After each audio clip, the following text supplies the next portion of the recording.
ফিলিস্তিনের গাজায় ছড়িয়ে পড়েছে দুর্ভিক্ষ, অপুষ্টি ও অনাহারে সেখানে আরও 10 জনের মৃত্যু হয়েছে। ইতোমধ্যে গাজা সিটিতে দুর্ভিক্ষ চলছে বলে নিশ্চিত করেছে জাতিসংঘ।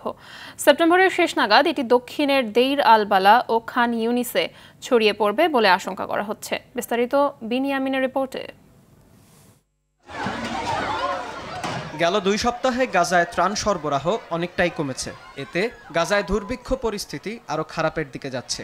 ইসরায়েলের অবরোধ ও ক্রমাগত হামলার মুখে ত্রাণ সামগ্রী প্রবেশ করতে না পারায় গাজা সিটির অর্ধেকের বেশি মানুষ দুর্ভিক্ষের কবলে পড়েছে। ফিলিস্তিনে ইসরায়েলের তৈরি খাদ্য সংকটে না খেয়ে মারা গেছে শতাধিক শিশু। এছাড়া আরও 1.5 লাখ শিশু মৃত্যু ঝুঁকিতে রয়েছে।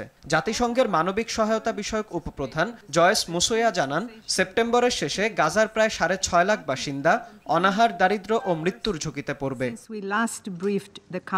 এদিকে জাতিসংঘ সমর্থিত দুর্ভিক্ষ পর্যবেক্ষণ সংস্থা integrated food security phase classification আইপিসিকে গাজার দুর্ভিক্ষ সংক্রান্ত প্রতিবেদন প্রত্যাহারের আহ্বান জানিয়েছে ইসরায়েল।